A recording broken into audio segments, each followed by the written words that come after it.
मंडळी नमस्कार, मी विशाल परदेशी। आपण बघतोय की आपण पहलगाम हल्ल्याला पाकिस्तानमधल्या 9 दहशतवादी तळांवरती हल्ला करून ऑपरेशन सिंदूरच्या माध्यमातून खणखणीत उत्तर देऊ केलेलं आहे।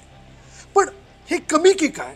दुष्काळात 13वा महिना असं पाकिस्तानच्या बाबतीत म्हणण्याची वेळ आलेली आहे। याचं कारण असे BLAने पाकिस्तानच्या सैन्याच्या एका समूहावरती हल्ला करून त्यांचे 14 सैनिक जे ते मारले। BLA म्हणजे बलुचिस्तान लिबरेशन आर्मी आणि अर्थात पाकिस्तान सैन्यामधलं वैर जुने आहे। त्याहीपेक्षा मी असं म्हणेन की बलुचिस्तान आणि पाकिस्तानमधलं वैर फार जुने आणि त्याला एक फार मोठा इतिहास आहे, जो इतिहास जाणून घेणं फार महत्त्वाचं ठरेल। यानंतरच हा संघर्ष का होतोय हे आपल्याला कळू शकेल। याचं कारण असं आहे मंडळी की बलुचिस्तानसोबत इंग्रजांनी 1876 मध्ये एक करार केला आणि त्यानुसार ब्रिटिश राजवटीपासून मुक्त स्वायत्तता या प्रदेशाला बहाल करण्यात आलेली होती। म्हणजे तो स्वतंत्र राहील यापुढे असं ठरलेलं होतं।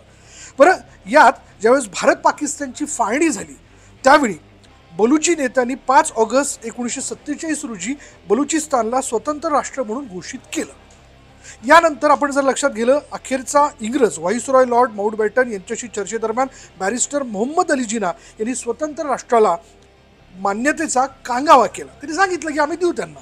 पण अवघ्या 7-8 महिन्यातच पाकिस्तानी लष्कर आणि टोळीवाल्यांनी बलुचिस्तानवर कब्जा केला आणि तेव्हापासून हा संघर्ष सुरू झाला। हे त्याचं मूळ कारण आहे। बरं, आता प्रश्न पडला असेल की कोण आहेत हे बलुच?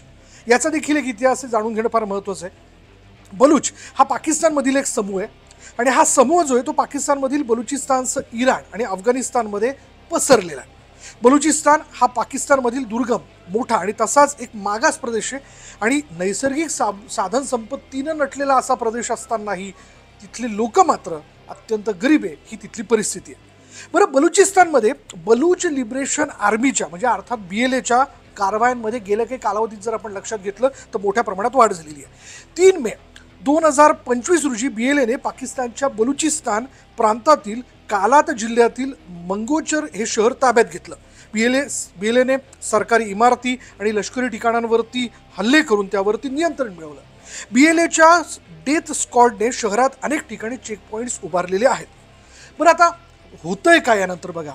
बलुचिस्तानमध्ये पाकिस्तानचे झेंडे उतरवण्यात येतात, बलुचिस्तानमध्ये बंडाचं वारं वाहताना दिसतंय आणि आता त्यातले अनेक भूभाग जे आहेत ते बलूच आर्मीच्या ताब्यात आलेले आहेत। त्यामुळे एकीकडे आज झालेले 12 दहशतवादी हल्ले म्हणजे ऑपरेशन सिंदूरच्या माध्यमातून आपण जे पाकिस्तान उत्तर दिले ते, आणि दुसरीकडे बलुचिस्तानमध्ये सुरू असलेली गडबड यावरनं बलूच म्हणजे यावरनं स्वतंत्र बलुचिस्तानची लवकरच घोषणा होण्याची दाट शक्यता असल्याची मोठी चर्चा आहे मंडळी।